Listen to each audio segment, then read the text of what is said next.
and welcome to Deep Thoughts, Shallow Plots. My name is Erika, and I really like to watch horror movies. My name is Katy, and I really like to overanalyze things. What are we overanalyzing today? Oh, Katy, it's time for another installment of a sequel. Ooh, Our favorite franchise, The Purge. The Purge. The only people in the world who say The Purge is their favorite franchise. Yeah, right. Well, I say that knowing that Scream 7. Not true. Scream 7 came out yesterday, and I'm so Scream is my favorite horror franchise. I would say individually we have different favorite franchises, but when we are together, Purge is our favorite franchise as a unit. It's like that meme of the white hand and the black hand. The workers unite kind of thing. Yeah, just but about Purge. The Purge. So we're the only people who love it. The second installment of The Purge is called Purge Anarchy. And it is completely different from the first one. Yes, in shockingly tone, different. Because the first one is very much just a, like you said when we did that episode, which you should listen to if you haven't. Oh my God. Or if you did when it first came out. You might want to re-listen. Yeah. To refresh yourself, because I'm sure there are many things that you'll be listening and be like, wow, you're not mentioning this obvious fact about The Purge. And we'll be like, duh, we already did that Go back and listen to the first one. But anyway, the first one is very much like a home invasion movie. A home invasion thriller, really. Yeah. And this is full-on city chaos. Yep. We have a bunch more characters. I mean, like last movie, we really just had the family. Right, yeah. And then, of course, and then a bunch of people who don't get names, right? The polite stranger, the bloody stranger, or polite leader, excuse me. Yes. The polite leader, the bloody stranger. And what were the followers? They were just called female freaks. And the freaks, yeah. So we get more characters that actually have names. Yeah, and their own like goals and wants and motivations. Desires and Yeah.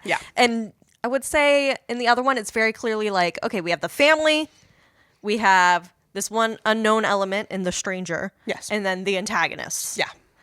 This one's a little more blurry in that, like, a lot of people aren't really sure who's on what, like, who to trust. And, like, we have these people who seem kind of like antagonists at first, and they are because they kidnap them. Sure do. But they're not doing it because they're crazy murderers. They're just making money for Purge Night. You know, like, there's a lot more, like, interesting motivations in this one. It's a little less, there's more gray area. There's more gray area, and there's more nuance. Yeah, like, our arguably main character is out there wanting to purge, which was very much not the case in the first one. The first one, nobody was like wanting to purge in that family. Yeah. So actually, I don't know if this is helpful for us, but I actually have like a literal timeline of all of the Purge movies. I was thinking about this because when this movie came out, yes, America 2023 was the future to the people making the movie. Yes. And now it is the past it's to the us. Past. Yes. Yes. Yeah. But then, I was thinking about, because this is taking place the year after the first movie.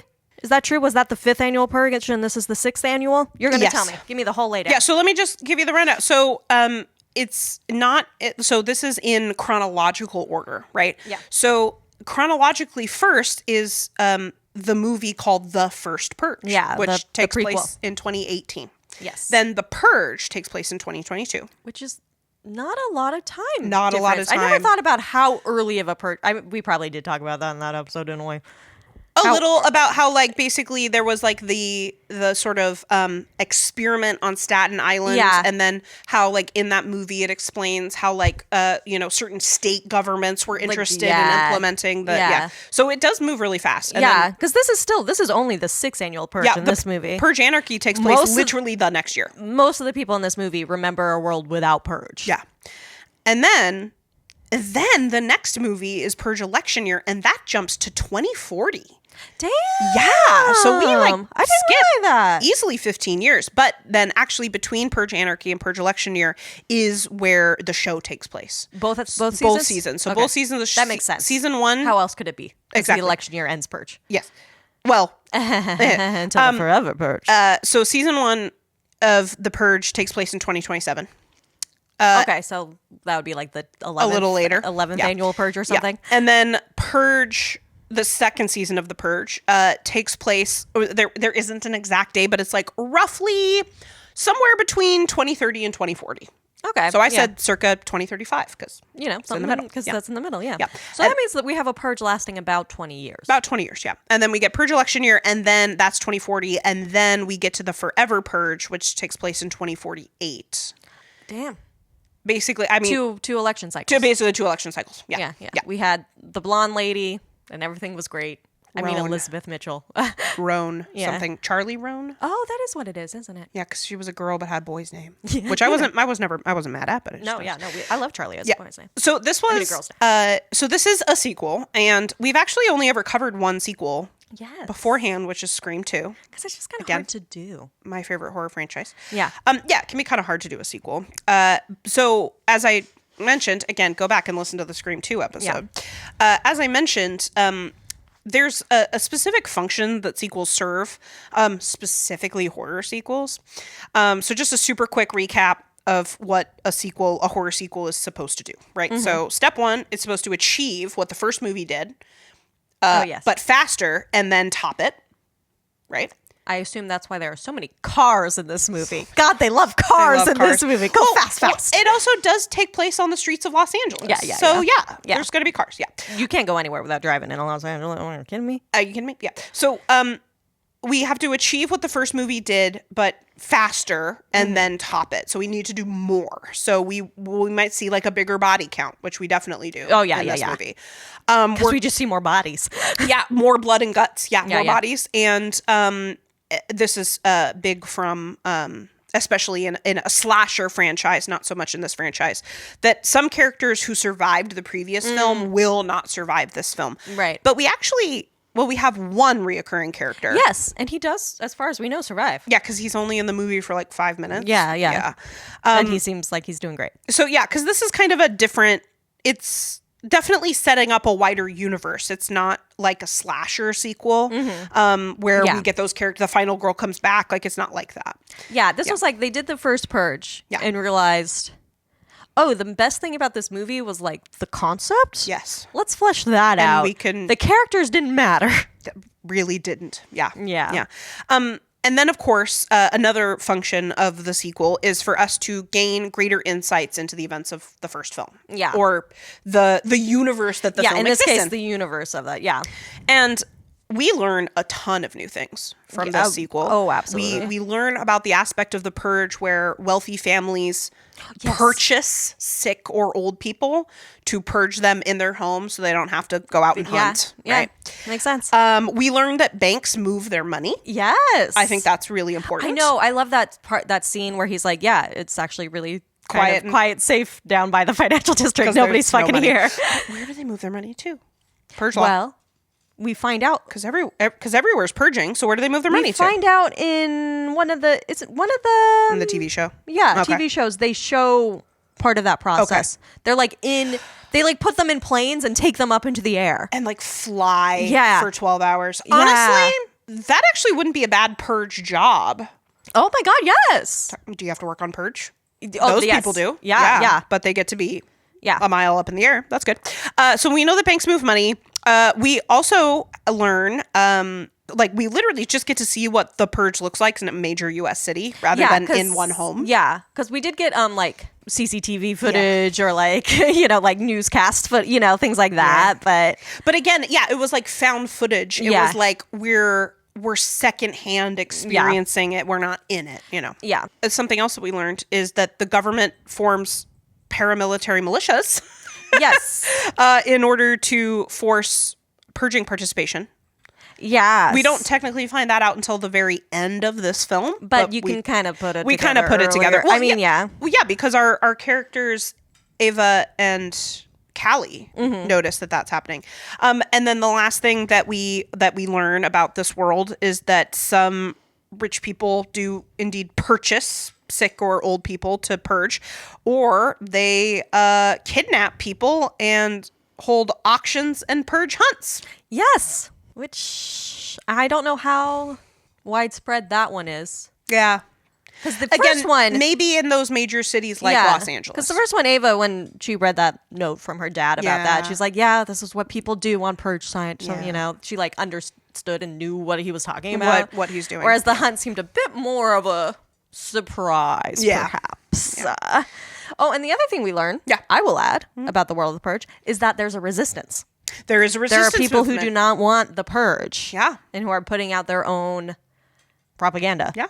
their own anti-purge. Yeah, we must pick up arms. This year we will fight back. Yeah. Yeah, and so, this isn't really a true sequel. It's just more of an exploration of the larger universe. Yeah, it's an expansion gets established. Yeah. And so this is what I was thinking, is that first movie is, much smaller. It's just within the house, And so it's kind of, we're understanding the purge on like a micro scale. Yeah. Right. And then in this movie, we get to see like a whole major US city. Like I said, we've got more characters. And so it just kind of, it's like almost like the same thing, but on the macro scale. Oh my God. And I'm just realizing, I know where you're going with this. Yes. Because we literally just talked about this. Yeah. But the other thing I'm realizing is that then the third one is election year, which is then like full national scale. What is happening on a national level? Yeah. They really did go small to big. Which is also macro, but yeah. Right. But bigger macro. Bigger. Yeah. You know? Well, and also in the third movie, I'll just say, should we get into Econ Corner? Yeah. Okay.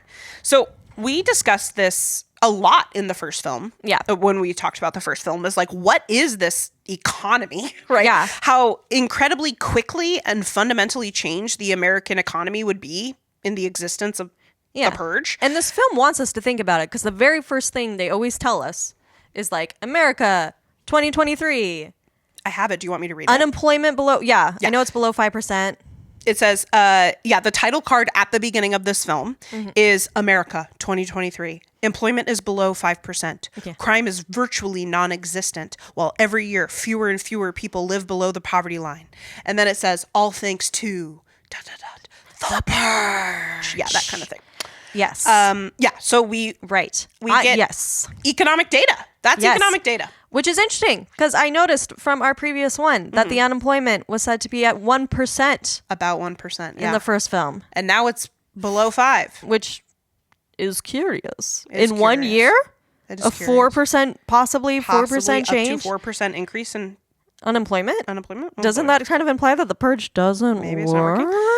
So here's the thing. We discussed this purge economy last time, but I wasn't teaching econ then. Yeah. And now I am literally in charge of delivering econ instruction, and I understand econ so much more now. Yeah. So now I can actually, but I was re-listening to that episode and I was so proud of us. Oh, really? Like, you got it? We didn't know, but like we were using the correct economic terminology. Wow. We did famously write a love song about economics we sure did. when we were in high school. Take economics. And liked it. Yeah. Well, liked the class. It's hard. It's a hard subject. So anyway, because that first movie is kind of more on the micro scale because we have the creation of like a bunch of new markets and new demand for things people weren't really demanding before. Yeah, I mean, we definitely see that in the first one with the security systems. Yeah. Weapons. But they mention more in this movie. Yeah. With the little news radio show. Oh, yeah. They actually mentioned some things like security system sales are going up. Yep. Yeah. Weapons. People are going to want weapons. Also, I'm thinking about, again, from the TV show, the Zippy Maids, right? Yes, the Zippy Maids. Biohazard cleanup. There's a huge new market for biohazard cleanup. I was especially thinking of the Zippy Maids in this episode, in this movie, when we saw the, going back to the bank, the stockbroker. Who was up there. Yeah. Really up high. Really high. Yeah. Chained up. Yeah. I'm like, oh my God, the poor Zippy Maids. They're going to have to, they got it. Take that guy down. They got to contract somebody else, somebody who's in charge of ladders. Someone with a ladder, for sure. Yeah. So there's a ton of new markets and new demand happening in this economy. And there's also new suppliers of those goods and new producers and new sellers, right? So lots of microeconomic things are happening. And of course, like lots of new microeconomies are going to impact the macroeconomy in the era of the purge in the USA. My God, just think about the mask economy. Oh my God, the mask economy. So many people are buying masks. Masks, yeah. There's probably mask influencers who are like, here's my new design for this mask that I made. Hey guys, I've been working on this for a while now. Yeah, as you can see, I put some bedazzle. Yeah. As you can see, I wrote God on the forehead. Yeah, to really represent. Since this movie is on the macro level, I just want to remind us of some macroeconomic concepts. So obviously, the most fundamental thing to understand about an economy is supply and demand. Yes. Right.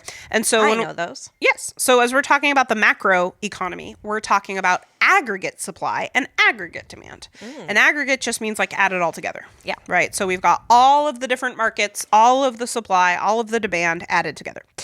And so aggregate demand is made up of the factors of a nation's gross domestic product. Right, which is also a nation's income or their production output for the year.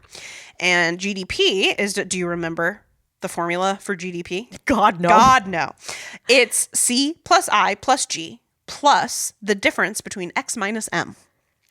So what that means is GDP is made up of consumer spending. Okay, So like you and me, we're consumers. Investments by firms. Ugh. Government spending. Yeah. And net exports. Oh, right, Exports yeah. minus imports. Oh, exports minus imports. Because it Yeah, costs us I to remember that import part. things, but we get money from exporting things. yes. Yeah. So that's what makes up GDP. And we don't really get a mention of net exports or really any international trade agreements. I wonder. We do find out later that there are purge tourists, which Yes, I'm we sure do bring get- in money. We do get mention of a But tourism I economy. do wonder what kind of sanctions are happening during the time of purge. Something feels very sanctiony Yeah. about this world. Yeah. Just sets in some sanctions. Yeah. And so we do find out in the next movie Election Year that there is a purge tourism economy. Yeah. But we don't really get to know how big that economy Yeah. is. Like it could just be a few very enthusiastic people. Right, yeah. I don't know. And like how much money are they spending? You know? How much money are they Because it's not spending? like purge is an affair where there's like little booths, little shops. Yeah, how do It's not like a you- festival. Yeah, you would Come honestly in and I guess you buy guns. you would need to go and buy like whatever you needed to do to purge before the purge. Yeah. Yeah. So things that indicate the health of a macroeconomy are the overall rates of inflation as well as the rates of unemployment. Yes. And so this movie, at least I didn't catch any of this movie addressing like price levels. No, they really don't talk about money specifically in these No. movies. Do they in election year? Because we do know the convenience shop guy. Oh, he's talking about. Yeah. Yeah. He might, but nothing in this movie. Yeah, nothing At in this any rate. movie says anything about price level, like Yeah. how much stuff costs if prices are going up or down, right? Yeah. So inflation is an indicator of the health of the macroeconomy, and so is employment levels. And so here's the thing: that stat that the NFFA touts that unemployment is below 5%. Is not impressive. It's really, really not. Like, of course, below 5%, it's like, okay, how far below 5%? Yeah. Like, you need to get way more specific because the accepted, what's called the natural unemployment rate, Which is its own issues. which is its own thing. Go talk to macroeconomists, okay? The natural unemployment rate in the United States is somewhere between 4 to 5%. Oh. So Purge is doing nothing. it's just not the stat they think it is. Yeah, it's not a good argument for It's purge. not a good argument Well, for especially purge. since the first one they fully say 1%. Yeah, So, about like, 1%. Now, that is extremely low unemployment. But that begs the question. I didn't use that term, right? Yeah. Were they lying when they said 1%? Which Yes. I'm sure the NFFA is not above lying. Or rather, like, how are they collecting this data? Or how are they collecting? Are they fudging the data? What's In their which methodology? case, why did they stop? That's weird. Or did somebody else take control of it? And so Yeah. they have to be honest about it. Or they weren't lying. All of the data is being collected the same way. It was 1% and now it's 5%, which implies that purge worked for about 5 years and then stagnated. Or it You was know? something other than the purge. Or it was something other than the purge that lasted Or a about 5 culmination of years. things other Yeah, than the yeah, purge. yeah. It was So- the excitement of something new. And so, yeah. So, like, if they said, unemployment is 2.5%. Yeah. That would be, because that's under 5. Yeah. That would be an impressive stat to, Yeah. to tout. But under 5 is very vague. Yeah. And like, Normal. again, like the normal, quote unquote, normal rate of Yeah. unemployment in the United States is between 4 and 5%. So we could be living in the purge and still have this unemployment rate. No, Katie, because the government doesn't employ paramilitary style militias to murder U.S. citizens in the streets. Weird. So It's no, almost like we are not living in the purge. we are not living in the purge. It's like this movie has no message. Okay, so we don't know about net exports. We don't know. But as far as consumers and firms go, their spending habits are going to change because we've increased the demand for what's called a demerit good. Oh, I remember those demerit goods ain't good or something. Yeah. So There's some dumb song that our econ teacher had to sing. a demerit good. So weapons are a perfect example of a demerit good. So basically what that means is that they cause something called a negative externality, which means that they negatively impact third parties more than they negatively impact the consumers who actually buy them. Right. So, smoking. I was going to say cigarettes. I remember cigarettes being the example that we had. Yeah. Because when somebody buys cigarettes, at least they get the satisfaction of smoking a cigarette. Yeah. But everybody else has to deal with the smoke and then the noxious smell and the pollution. I gotta think Purge is a good motivator to quit smoking because you do not want to have to go outside for a smoke break in the middle of Purge. Right. God. I was thinking because you need to keep your cardio up so you can run. And when you smoke, your lungs go to shit. Yeah. So aggregate demand and aggregate supply are going to go up, which will, in the short run, at least because this is the huge thing about the macroeconomy, short run versus the long run. Oh, yeah. Right. So what will happen is that we will see an increase in the country's production. We will see an increase in GDP. Right. Because, and perhaps a decrease in unemployment because people need to make more guns. Absolutely. Yeah. So, I can do economics. and this is going to create more jobs, right? And that because there's more things we need, right? And so we've got more demands. So we need more people to fill those demands, and that's going to decrease unemployment. Yeah. So what the purge economy has done, if I may, has created a bubble.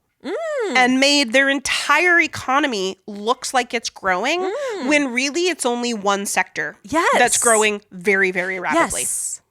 And we don't know what's happening in other markets. That's okay. We don't know. Because I have speculations about one other market. Okay. That actually goes with this idea. Okay. And maybe does, explain that whole bubble thing. I think I have surmised based on, you know the difference between like a Doyleist and a Watsonian interpretation of a text or a story? No, but can I guess? Yeah. Okay, so Doyleist and Watsonian. Watsonian, are we talking like Arthur Conan Doyle? Yeah. And like Watson as in like Sherlock and Watson? Yeah. Okay, but I don't know what that means. Okay, well, but you're on the right track. Okay. It basically means like if you have a story, things happen in a story. There are two reasons why things might happen. The first reason is because of something that can be explained within the story. So something Watson can say like, oh, well, of course that happened because those two people had that relationship or whatever. Those powers of deduction. Of course Irene Adler did this thing because she's that way and whatever. Yeah. Whereas Doyleist is the idea that authors are bringing their own kind of like biases. There's something external that is why the novel was written that way or why the story was written that way. It's something that comes from the outside, that explains why that is, which can sometimes be more telling, but also sometimes less fun. So in this case, our Doyleist explanation for why cell phone technology has not come very far at all in the year 2023 is because this movie was not made in 2023. They didn't know what cell phones would be like. So they were just working off of what they knew. What they would be capable of. Yeah. Right, yeah. Because I am just noticing that it has probably not come very far if Ava still has numbers memorized. She sure does. She must not have had a cell phone for very long. Yeah. So either they aren't readily available or they're like new somehow or they like want to, something like that. And also, there is a couple in this movie having an affair over email in the year 2023, and they aren't even corporate people. They're not even corporate people. They're just normal people having an affair over email. Yeah, and not only are they but they know each other. Yeah, they live text. Yeah, text or call or don't leave a paper or DM trail. or something. What? Yeah, or they literally are in proximity to each other. Who's doing affairs over email in the year 2023? People who live in corporate America. Yeah. But it's definitely not ordinary. So it seems like to me, yeah, my Watsonian explanation for this, so obviously because they just didn't know what cell phones would be like. They couldn't imagine that world of like how involved cell phones would be in our lives. Yeah. Because they're really not a presence. Most people don't have cell phones in the Purge world, it seems like. No. Yeah. Well, I wouldn't be surprised if there were cell phones if like cell phone Towers went down. Yeah, that would make sense. Yeah, but during that the purge. also doesn't seem the case because she can use one. Because she did get a call What through. Sonia thought is that people are not investing in technology because kind of similar to the banks, but there's more hardware involved. Yeah. Like, how are they going to protect all of that technology? How are you going to protect all of that technology on Purge Night? Yeah. Which is vastly like, there's a lot of wealth in technology. Yeah. But also on the same side of that, I feel like a lot of the wealth in technology is sort of, I mean, this is true, I guess, of everything, but it's how much we put into it, Of course, like our society is very tech focused. Yeah.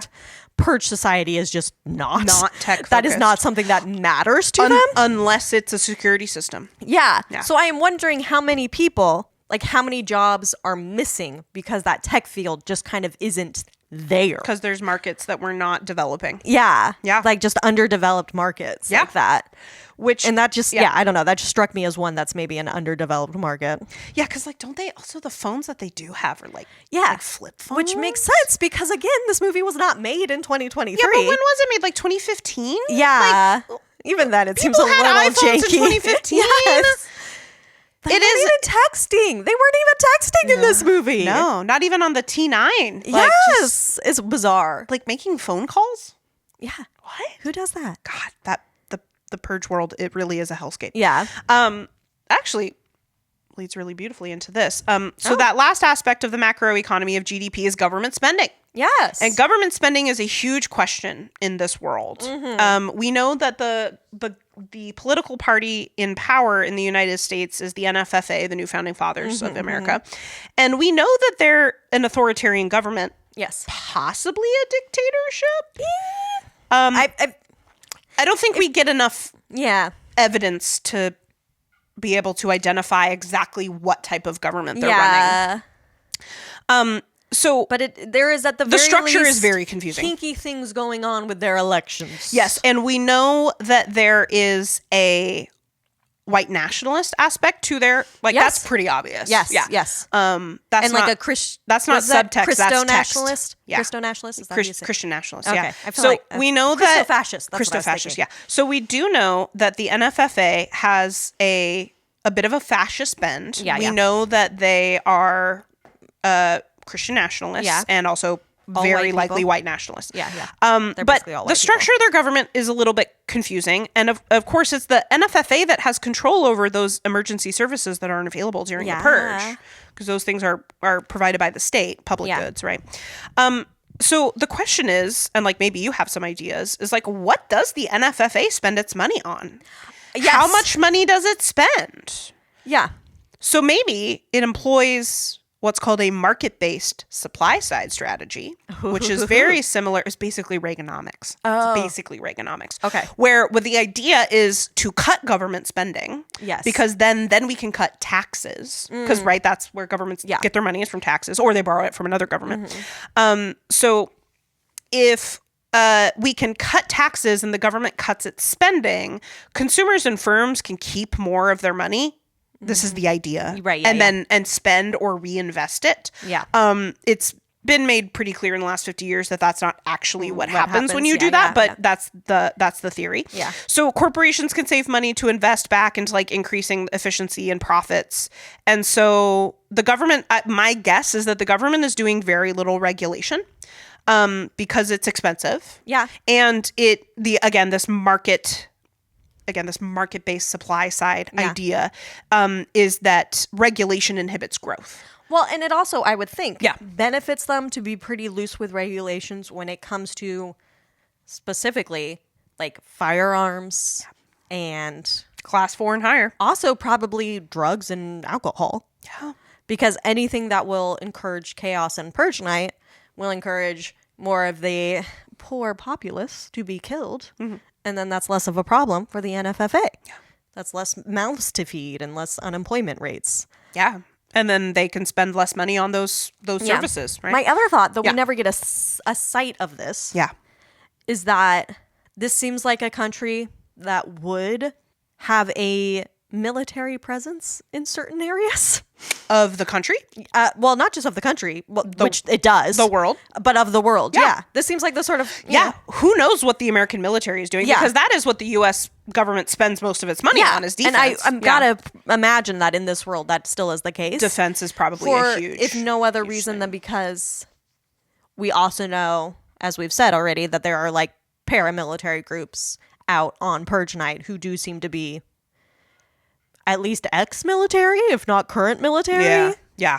I mean, they literally talk about how they're just doing their duty, which is so like military, or at least cop speak. Very, that they're doing their duty. So all of that stuff I just said, all of those things that count towards GDP are all things that will impact aggregate demand. Mm-hmm. But then there's also aggregate supply. And so aggregate supply is made up of what we call the factors of production, which is land, labor, and capital. Oh, yeah. And we also include entrepreneurship, which to me is bullshit, but yeah, isn't that just capital? Someone has to come up with the ideas. Big, heavy quotations as I say that. Okay. So we can just say land, labor, and capital. Yeah, I feel like that just goes in capital. Well, because entrepreneurship is labor and capital. Oh. Right? Because when you're entrepreneurial, you are laboring. You have to work. Yeah. And you're investing money. And there's or you're capital. getting money somehow. So anyway, land, labor, and capital. And so all of the things that impact the quality or quantity of those factors of production are going to impact aggregate supply. Mm-hmm. So if we have an annual night of legal crime. Every year. Once a year. Annual. Yeah. Yes. That is 100% going to decrease the labor supply. Oh my God. Yes. And so if we're... I mean, not just in like deaths. Yes. Though obviously in deaths. Yeah. But also in disability. Yeah. Including like trauma. Yeah. Were we on the mic yet when we said that the day after Purge should be a holiday? No, we were not. Well, I'm saying it now. The day after Purge should be a holiday. Because who could fucking work the day after Purge? Right. That's so much. That's a lot, yeah. The Zippy Mates. I almost wonder, oh my God, like I just had this idea of like, what if it's like almost like Halloween, where like what happens when Halloween's on a weekend? Like people go nuts. But what happens when Halloween's on a Monday? It's kind of it's kind of meh. You know, I almost wonder if Purge is like that. I wonder if Monday Purge is like meh. Oh God, because it's on the March 21st. Yeah, it changes every year, so That's it'll true. rotate what day it falls on. Yeah. Anyway, so if we are, and not only to mention a decrease in the labor supply, but I mean we could also decrease capital. Yeah. Like I mean, like the machines that help produce things, like if those get destroyed, right? Yeah. How much destruction is happening? Yeah. It doesn't. I mean, I think the setup of the purge seems to be such that people are pushed towards damaging each other rather than property. Yeah. However, we do see at least some property damage, especially in poor areas. Yeah. So, like, how does that affect their poverty rate? You know? Exactly. Is the thing, though, just that the poor people are just getting poorer, but we're not adding new poor people? Maybe. It's just that the poorer class is getting even farther away. The income distribution is getting less and less equal. Yeah. Because the poor, like their property is the most likely to get fucked up. Yeah. Maybe. Yeah. So if we do something like the purge, again, labor and capital are going to decrease. Like there's no way that they're not.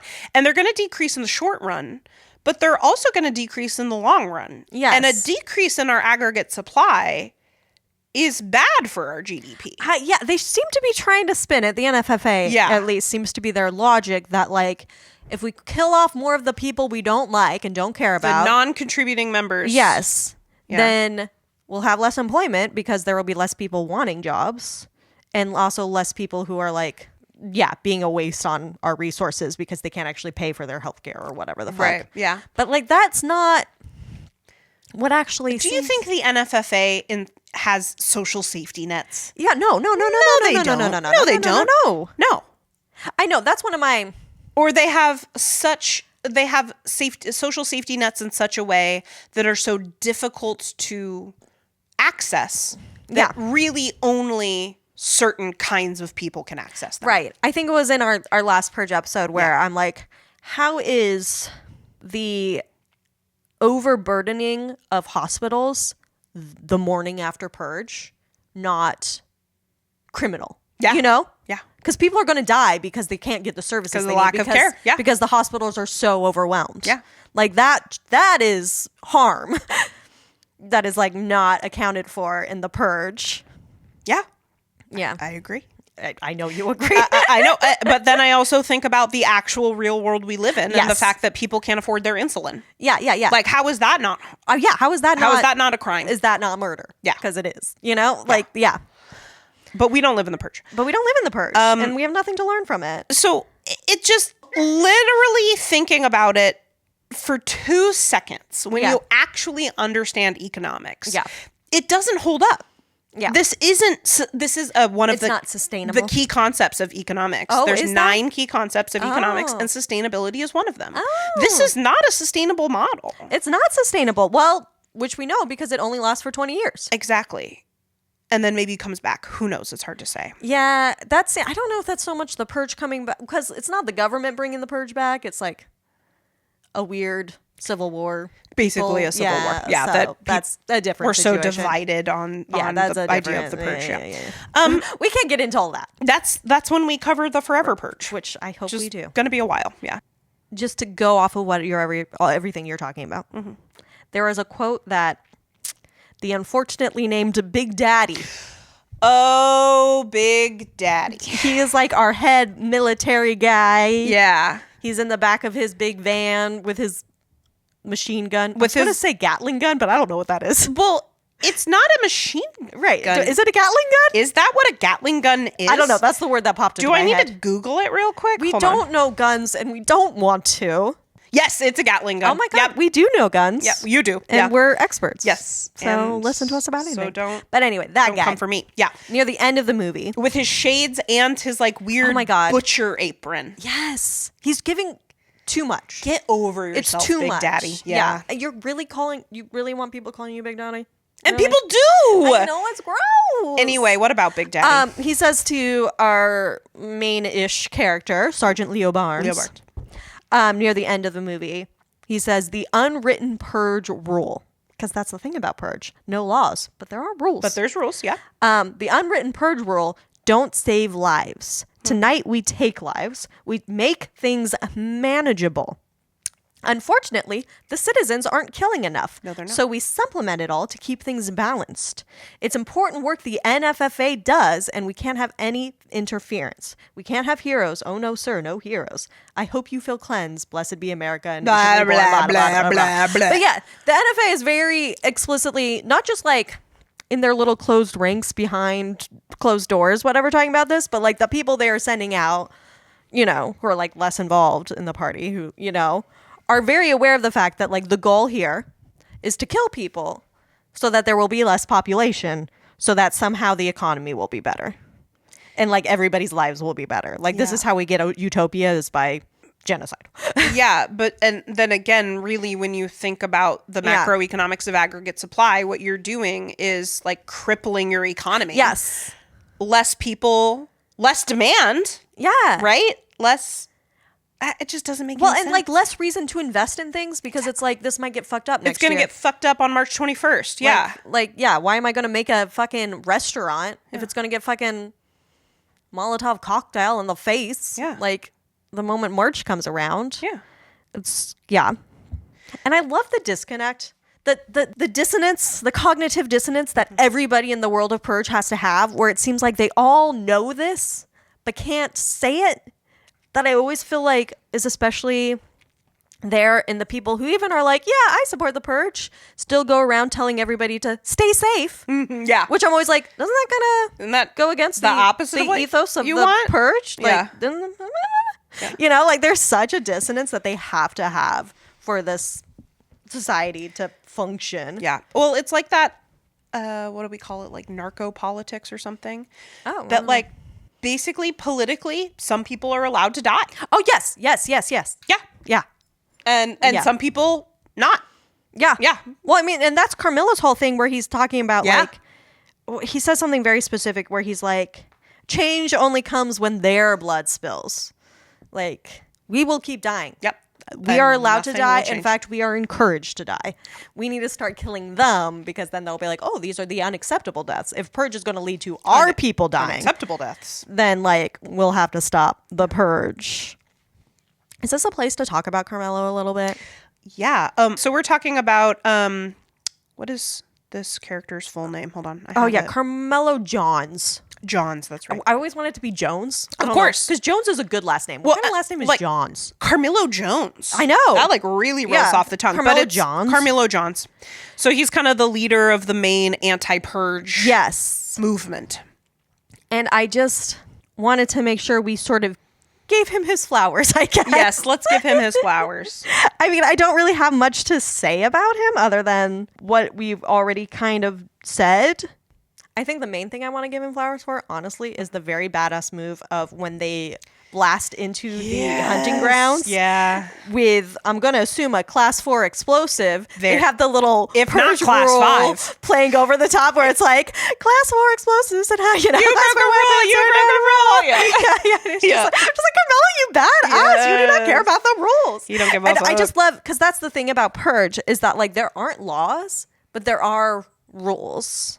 And like they're very specific about that, even in when they're like all laws, including murder. Like you can do all whatever. crime. All crime. Yeah, that's all cool. While at the same time being like, but not politicians. Yeah, no one with a class rank of this or higher. And not with these weapons. So it's like, oh, so actually there are laws? There are laws. And obviously among the people, there are like these sort of agreed upon rules. Yeah. Like you said, the people who are like acceptable. I always get very struck by the scene. I always forget which purge it's in. Apparently it's in this one. Okay. Where those people go down into like the subway and start just lighting homeless people on fire. Well, yeah, because they go into the subway because our main people go to like try to hide, run away. They're going into the subway to find a place to hide, and they kind of try to get across accidentally run into a lot of other people with the same idea. Yeah, Unhoused I people, mean, if you're unhoused, how are you gonna? If you can't, there's lock nothing up. you can board up. There's No. like nothing. Yeah. Not that the boards that people put up in the poorer areas really do much when the fucking paramilitary groups come in with them. But still, like, what are you going to do when you're homeless? Like, you don't have anywhere to go. I feel like we've seen maybe that was in the Forever Purge. Maybe that was in the TV show where there's like churches that will like take people in and like try to board up. Yeah. You know? Yeah. But like, where do you go? And the subway is one. And like, I'm always struck by the acceptable people to die. How we, not just in movies, we always see the homeless as like acceptable people to die, and just the imagery of like an unhoused person just being set on fire for no fucking reason. Yep. Just for the cruelty of it. Yep. Because you don't see them as people. It's like, that's the thing that always strikes me about Purge, is that like, obviously it's like over the top stuff, but really none of the things they show are things that don't or haven't happened in America. In real life. Oh my God. Maybe The Purge is a good film series. Oh my God. So it is a good film series. Yeah. And again, just like last time, remember in the last time I just like read reviews and we talked about how they were wrong.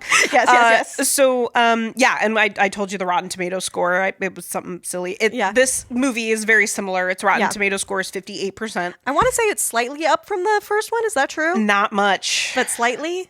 Not much. Okay. Yeah. And then the audience score is 56%. And so I just wrote a note. Once again, people are wrong this movie. People are wrong. Yeah. I'm but sorry you're so wrong about everything. Some of them might have ranked that movie in 2015. That's true. Perhaps there's a different perspective one might have now. One might have if we watched that movie again. Yeah. Yeah. Though I also see maybe not liking the over the topness of it, maybe. But it's like, then why are you watching a horror movie? Then why are you watching that movie? Yeah. Maybe. Anyway, like, we get just like last time, people are wrong. Yeah. And this movie is good. Another stat for you. Yeah. Jump scare count? 2. 2. What were the low. 2? Pretty low. Do you remember the 2? Oh my God. I remember the first one. We watched it together. I know, yeah. The first one was very fucking early on. It was early, and it was like nothing. It was fucking nothing. I don't even want to. No, it's the couple, the young white couple. Yes. Their car, it gets Liz and Shane. Yes. Their car gets fucked with. We don't know that yet, though. There's just one of the rapscallions who does that, sort of pops up out of nowhere. Yeah, to little sort of, ne'er-do-well. Yeah. Sort of menace Shane for a moment before they like get in their car and leave. It's literally just a random guy pops up into view for a second. Terrifying. And I was like, oh God. Absolutely. Not a hoodlum. Absolutely terrifying. Yeah. I don't even remember what the other one was. Yeah. That one was silly. The other one was something where it's like it was meant to be kind of like It was a jump scare. So I didn't really. I think it was during the hunt because everything's kind of dark, and then somebody was somewhere. Yeah. I don't remember what exactly though. Yeah. But yeah, it was definitely that moment, which was stupid. But I do want to say that this is all those guys are like wearing their skull makeup. Yeah. And like their masks and stuff. Yep. And we will talk a little bit more about the race in this movie in a little bit. But I do want to just point out that this is like our first sighting of the God mask. Yes. And I just feel like that is such a character in and of itself that we need to like Who's just take that a guy? moment to be like, that's the God mask. And now that mask, that kind of seemed to be a mask that was going around. And even though it looks very handmade. Yeah, well, like the mask itself is created, but then like it seems like people are kind of adding their own little touch, and like making their own writing version God on of the it. forehead or whatever. Yeah. Oh, you mean like the general white mask? Just that, before people decorate and it. then they do whatever. they and then want I to feel it. like also maybe the God thing catches on. Probably Because that's the other thing about this movie.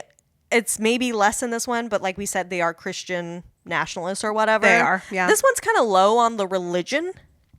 We get it more in election There's year. really only one scene, which is the woman who's up on the bridge, like, or the overpass, like ranting about how the right arm of the free world is the left hand of God. Okay, I have a lot of feelings about that. Okay. In that woman is obviously experiencing a break with reality. Oh, yes. A total psychotic moment. And people do not schedule their psychotic breakdowns for Purge night. Yes. Yeah.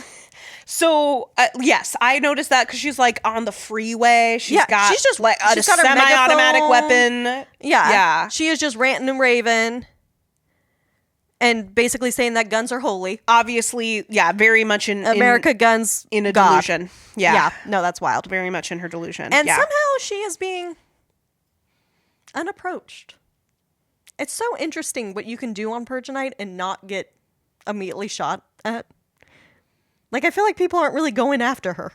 Well, she did have. I guess she has a good spot. Semi-automatic. Yeah, I guess she has a good rifle. spot. Yeah, that she was her. not scared of shooting. Yeah, you know. I just want to say that I respect her so much more than the guy that we get a glimpse of who like brings his just some white dude who sits on the top of his roof with a sniper rifle where nobody can see him and he's just like taking pot shots at people. Fucking hate that. If you're gonna purge, then fucking purge. Yeah. Like, how is that releasing the beast? No, it's what not. Beast? It's not. No. Yeah.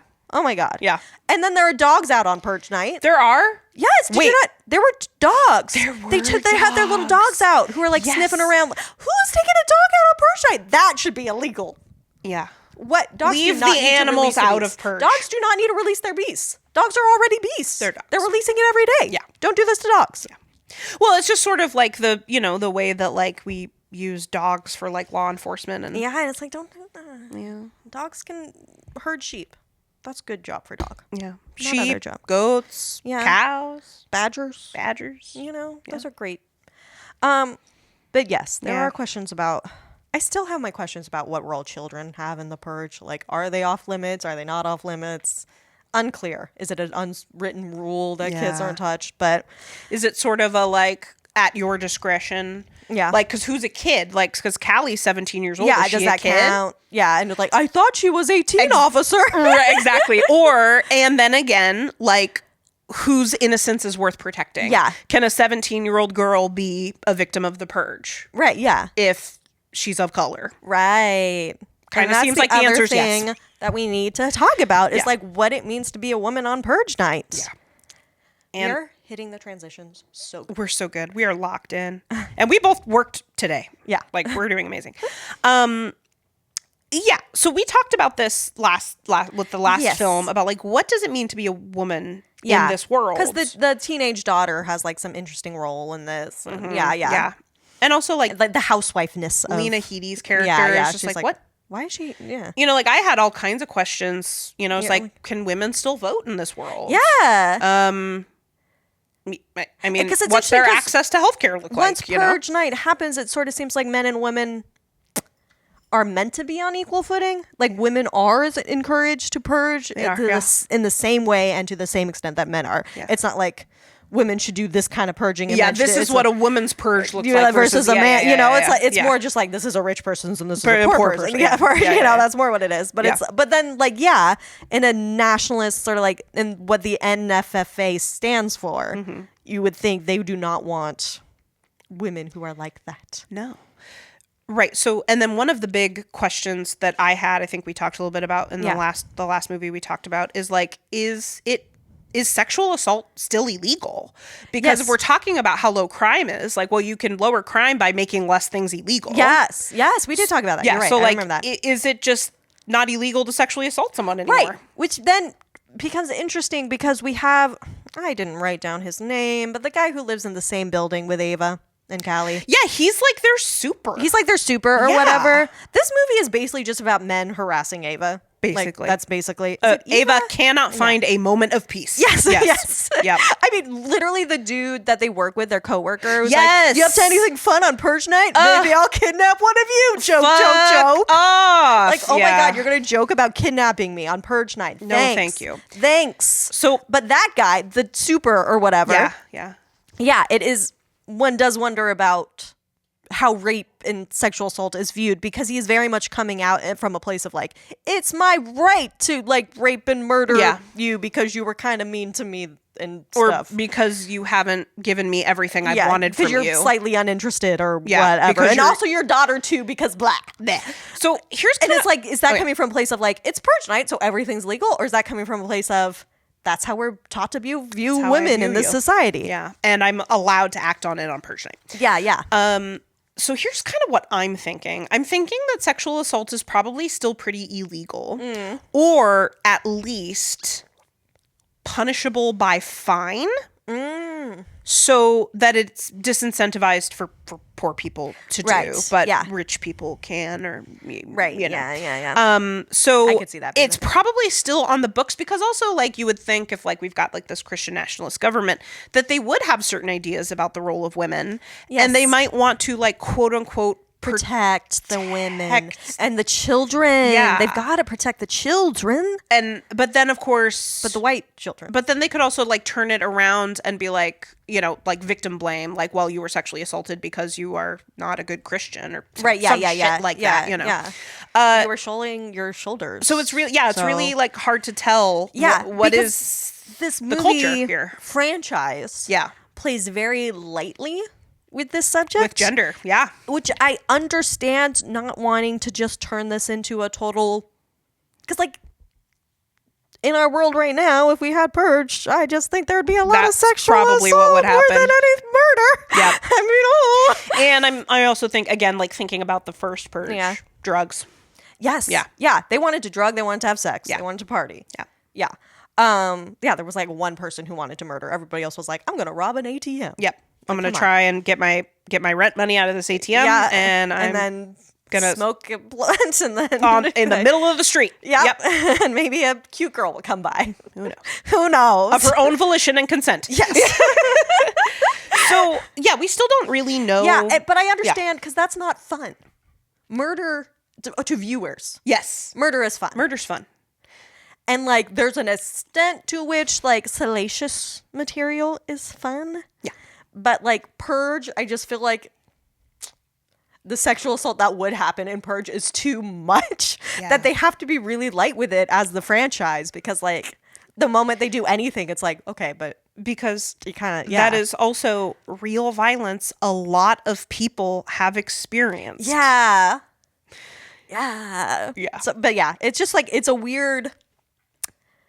like gap in the franchise that they don't touch on it because it so obviously should be something that's going on. But also totally understandable why they're like why we're not. I mean, it was kind of like that with our very last film, the Swedish one that we just watched 2 seconds ago. We sure did. We know the name of. We sure do. Let the right one in. That's the one. Where when they turned the book into a movie, they were like, we're going to play really light with the pedophilia. Because part, that's just not because that would make this a very different story. Yeah. And like doing anything in the sexual assault realm would make the Purge movies a very different series. It creates a completely different like emotional response. Yeah, totally. But yeah, even still, the little bits we get is just sort of like, wow, you do not want to be a woman on Purge No, night. you really do not. Yeah, Ava just seems like a woman who works her ass off. Yes. Yeah, like we meet her, she's leaving her job, she's a waitress She's a single mom. in LA. Yeah, she lives with She's supporting her dad. yeah, her elderly father and her teenage daughter. She's of that accordion family generation. Yeah. Where they get stuck with their children and their and parents. their parents, yep. Yeah, no, she's doing everything. And I love the comparison between that and you just said her name, Shane and Liz. I should know that. It's your mom's name. Because Yeah. it's my mom's name. Yep. Yeah, Liz. Where Liz's problems on Purge night are like, just say you changed your mind. Not that we didn't come to a joint agreement. Like, my it's just like a God. spat with her. Dude, like, she's just getting separated from her husband. I'm so fucking over Shane and Liz. I know, like they're, like, they a lot. are not interesting characters to No. me.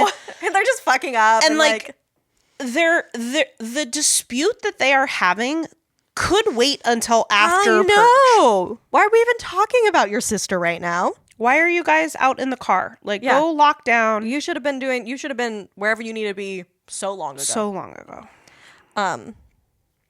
But also, speaking of sisters and women, Yes. we have another example of, we had this in the first one, of like, it's just like a Purge Night classic story where like a normal domestic drama boils over into violence because of the opportunity. In this case, we have a husband cheating on his wife with his wife's sister over email, which just easily can turn into murder because like when you take away the consequences and probably make buying guns even more Way easy easier than it is even Maybe now. they're who freaking knows? They might be subsidized. They could be cheap. Yes, especially there are probably so many Purge sales. Yeah.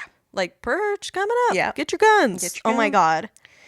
Yeah, and I Buy also feel two rounds ammo, get one free. I don't know. Yeah. I also find it interesting in terms of like how we view women in terms of watching the movie. I sort of feel like I don't even know her name, and I should. Ava's friend, her coworker, Tanya. Yeah. I almost feel like there's like no sympathy in her dying. Like nobody cares. Even Ava, who's like her coworker and friend, doesn't seem to care that much. And I'm like, is this because she had like whore tendencies? Because she had an affair. Yeah, so like we as viewers are So like, she can die? She can die. Yeah. It's talking about those people who are okay, you know. Yeah. In horror movies, any woman who is a floozy Can totally can just die, and we just don't even need to talk about it or worry about it. Like they move on really quickly from it. Well, because It's a dangerous situation. Yeah, because our protagonists need to run away. Yeah, but we don't have like a moment of Ava being like, oh my god, that was my friend. She just got Yeah. shot by her sister right in front of me. Right. You know, and we almost died and blah, blah, blah. But yeah. Well, and also the dad, doesn't he also get shot? Like Yeah. Because there's a yeah, scuffle. it's a full on, domestic dispute. Yeah. Yeah.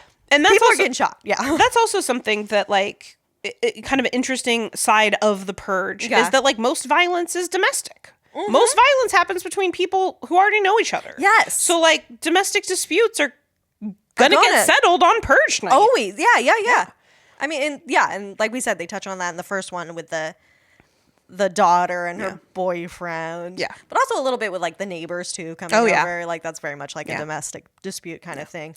It actually kind of reminds me of, I don't know, maybe if you've like heard about this, but basically what happened on the evening of September 11th, 2001 in New York and the surrounding areas, because all emergency services are tied up yes. in this huge emergency no one could have possibly nobody was prepared for saw, it. saw coming. And so like a lot of like gang violence and like gang issues got settled on the evening of September 11th, 2001, because there were no emergency services. Damn. And was there forethought in that, or did that just like start happening? I don't freaking know, but I almost kind of wonder if like, you know, people living that kind of lifestyle are like, oh shit, like are aware of all that. The cops and the firefighters. Yeah, if they're aware of those opportunities. Are like all there, and then they can be like, oh yeah, like if they're watching for that, or if it's just sort of like they started doing something and no cops came, and then they were like oh, I don't know. That's really, I did not know about that. Yeah, that's fascinating. Yeah, it's really interesting. Yeah. But yeah, no, definitely And it's interesting also because I do not think that's the kind of violence that the NFFA is encouraging. No, it's on not. Purge. And You're totally right. It's not. Yeah. They really want stranger on stranger violence. They love stranger violence. Yeah, they would. Which, as I think we've discussed on the pod before, is a very rare form of violence. Just not. So, like, they have to so go out of their way to artificially inflate the stranger violence. Yeah. So we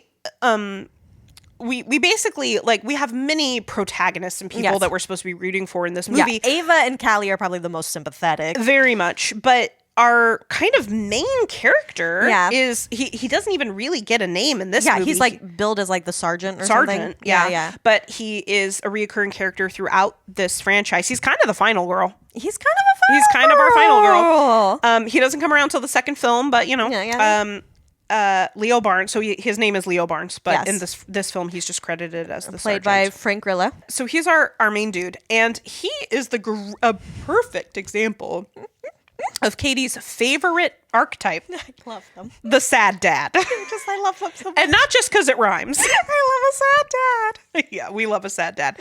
So without further ado, it's time for Literary Corner, Sad Dads. I love it. So, yeah, okay. For people who are not aware of, the sad dad. I mean, it's exactly what it sounds like. It's a dad and he's sad. Yeah. Yeah. I mean, I was first introduced to it. This is maybe why I love sad dads. It's because once upon a time, there was a website called The Toast. Oh, The Toast! And they just did dumb, stupid shit. Yeah. But with more of a, I don't know, feminist, I guess, bent, you know, than like reductress before reductress. Yeah, like more of that kind of vibe. Yeah. And they were just sort of, you know, absurdist and stuff. Yeah. And for whatever reason, one of their main writers did a review. Daniel Lavery is the writer's name now. They had a different name back then. But yeah, Daniel Lavery did a review of the movie Dracula Untold. Yes, we saw that movie. It was so bad. It's not a good movie, but this review is like one of my favorite. I go back and read it because I just think it's brilliant just writing. for fun. It's just so good writing, and it is what I'm pretty sure. Let me double check. Good writing can take a lot of forms. The article is titled "Dracula Untold Told: The Saddest Dad in the World." I'm already laughing. I love it. Okay, and so what did Daniel say about sad dads? Well, that's the funny thing is that that's really just what introduced me to the term. Yeah, this idea. But Vlad, if I may call him Vlad, in Dracula Untold, is a good example of it because it's often like the hallmarks that I look for in a sad dad personally is like a dead family member, preferably a child, but maybe a wife. Maybe a spouse, Or at least a family member who's in peril and could be dead soon, that the sad dad feels like he somehow failed to protect, you know? Ideally, this is a person who is dead, but sometimes they're still alive. I think in Dracula Untold, it takes a while for him to lose family members. It does, and reach his full sad dad potential. And then, like, that fucking movie. We need some sort of, like, dark past, usually involving violence, that makes the sad dad feel like he's like irredeemable for something, you know, that like he has like it makes him feel like there's something wrong with him, but it's also the skills that make him the ideal protector. So I mean, this is just making me think of Liam Neeson and Taken. Yes, right? He has a particular set of skills. Yes, absolutely. Yeah. And that's the other thing. There's normally a revenge drive. Yes. There's some sort of need for vengeance. Yeah. So this is making me think of The Punisher. That is one that I was going to bring up is The Punisher because he is a very extreme sad dad. Yeah. And he lacks something that a lot of sad dads have, and I think this is part of what makes him very extreme. Wait, Leo or The Punisher? The Punisher. Okay, yeah. Which is that a lot of sad dads become they meet up with a scrappy youngster. Yes. to like sort of spurs the sad dad's character growth. Yeah, normally like a younger girl or something. That's how they get their like character growth, their redemption. I mean, Joel in The Last of Us, he lost his daughter and then he meets up with Ellie and like that changes his ways, you know, and then and then that one gets more interesting because then Ellie sort of becomes a sad daughter. But yeah, so I love that. And then the other thing that a sad dad I think really should have is that he will try to convince people that he's like heartless and doesn't care. Yeah. All while his actions are doing like the exact The opposite. exact The exact opposite of that. Or he'll say, I'm not going to do that. And then we'll go while do it. doing it. While Yeah. Like, no, I would never do that. Yeah. We see that with Leo Barnes. Yeah. All over the place. Some other He always examples. says he's not going to go back for somebody. Yes. And then he always like does. he fucking does. Yeah. I was also thinking of Cooper Howard in Fallout. Have you been watching the Fallout show? I have not. I really need to. I've heard nothing but good things, Cooper but Howard. I haven't seen it. Pretty good sad dad. Sad dad. Okay. Yeah. Though his family is still alive, just missing. So you know, Well, you know. that's sad. Yeah. I do think Geralt in the Witcher series is probably a bit of a sad dad. Is he a sad dad? In a weird way. Is he a dad? Well, no, but he loses his whole Witcher tribe. Like a bunch of those people die. And then he does sort of adopt sort of that adolescence. So he's kind of verging on.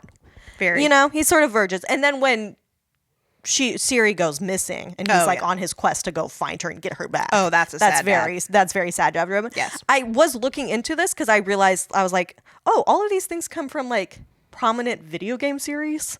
You know, like Last of Us and Fallout and Witcher it was a book series first, but it's like a very prominent video game. And I'm like, apparently video games, like especially like Sony PlayStation, were like getting a reputation for having sad dad narratives. Or like some people also talk about the the badass and daughter or something. I forget what the other trope is, but it's the idea of like the Mandalorian and Baby Yoda.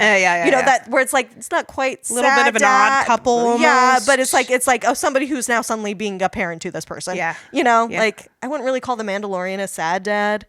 You know? Yeah. But he does have that thing of like this gruff guy who has a certain set of skills who is now taking care of a child. Yeah. Like they have a bunch of those in their video games apparently, to the point where people are kind of like Sony getting annoyed. Yeah. Yeah. And they're like, how come all your stories are about like sad dad grief and revenge? Are you going to do that with Sonic next? What's going on? Like, what's the deal here? Yeah. And I was like, I'm coming up with a lot of video game options. I was like, I also think though, I was thinking of some comics too, like you said, The Punisher. I was also thinking at different points, Batman's can fall into a bit of a sad dad. You know, he has so many different children, and sometimes they die. And sometimes like Robin. Yeah. Famously. Yeah. One of the Robins did die. Oh no, not one of the Robins. Yes. Jason Todd, I want to say. Oh. No, I only know this story because back in the day when they decided to kill Jason Todd, they actually did like a call-in vote. They were like, people, call in. Should this kid live or die? And people called in, were like, kill him. Yeah, of course, kill him. Yeah. Anyway, I want to say Wolverine sometimes can be a bit of a sad dad. I'm thinking of the movie Logan. And Logan for sure. Yeah, where he also has that like scrappy youngster. Yeah. And like the family he lost isn't like a child, but it is like the rest of the X-Men. Yeah. I'm thinking of, I'm sorry, I'm trying to look up his name right now. Yeah. The dude, oh my gosh, what's his name? Help me with his name. He was in The Hunger Games, and he's also the sad dad in Five Nights at Freddy's.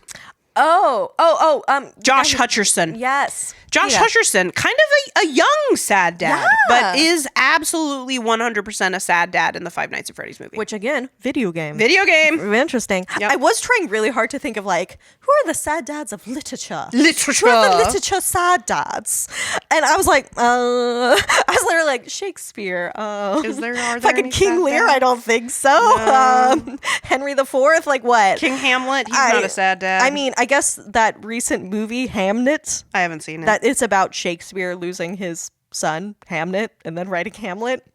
Oh. So maybe Shakespeare himself is maybe a sad Shakespeare the dad. guy is a sad dad. I don't know. Dad. I can't say. I didn't watch the movie. Whoa. The oldest example I can think of that kind of fits sad dad territory is Jean Valjean in Les Miserables. Isn't he a sad dad? Total sad dad. Yeah. Has that dark past, loses somebody important to him, ends up with a child who's not really his child, but that he's responsible for. And ends up learning a lot from that child the same way that the child is learning from him. Yeah, total sad dad. Here it is. You found one. Yeah. Yeah, that was the most, that one. Yeah. But no, Leo Barnes is such a good sad dad. Yes. I just want to hit some of his big sad dad moments. Yeah. What makes him a sad dad?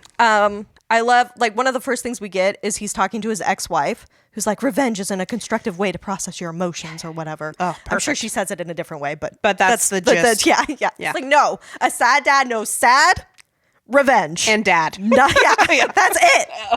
That's all he's got. Yeah. And also... Well, because we don't teach men how to process their emotions. Right. Well, that's the other thing. I was thinking about, like, why do I love the sad dad trope? I'm like, is that a question for my therapist? No, but like, because I'm not necessarily like a daddy's girl, but I have a good relationship with my dad. Oh, your dad's great. I love my dad. Yeah. So I'm not coming to it from like a personal place of like dad feeling. I'm sure there are people who do have dad feelings where the sad dad either resonates or is annoying. Or does not, yeah. You know? But like there is something about like, it's so endearing to me because it is one of those few things where like men, even big, strong, burly men, are allowed to have a feeling.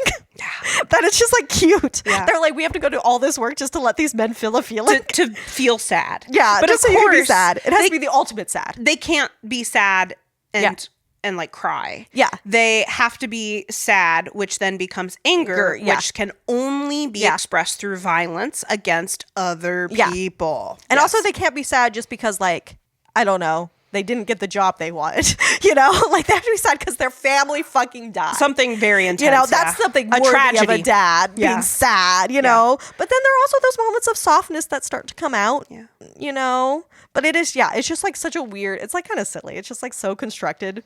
Like we made this specific trope, this like narrative, just so that we have an excuse to show semi-decent fathers in touch with their emotions a little bit. Is this like the best we could do? Is this the best we have? Yeah, right. To be like, we need an excuse to have dads be dads. I know. Horrible, tragic backstory.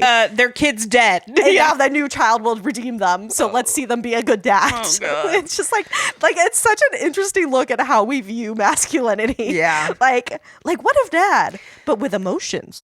But it's like we would never make a trope for sad moms. No. You know, like moms are just hysterical. Yeah. Moms are sad all the time. Yeah. That's what moms are supposed to do, is have emotions. But sad dads, no.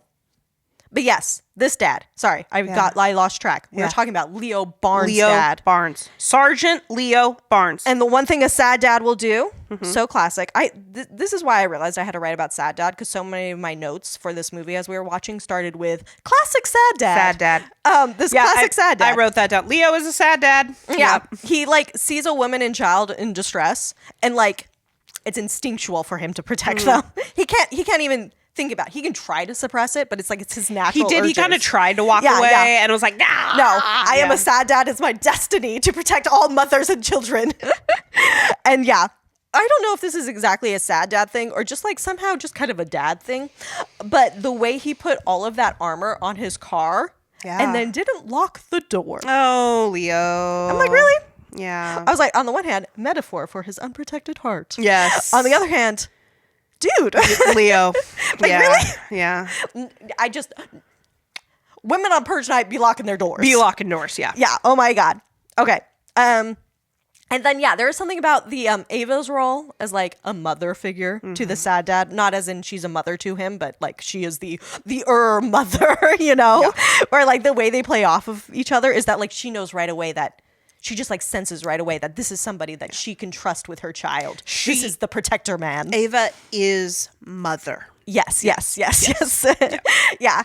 And then like classic child of Callie to always be the one who's like, but who's taking care of you?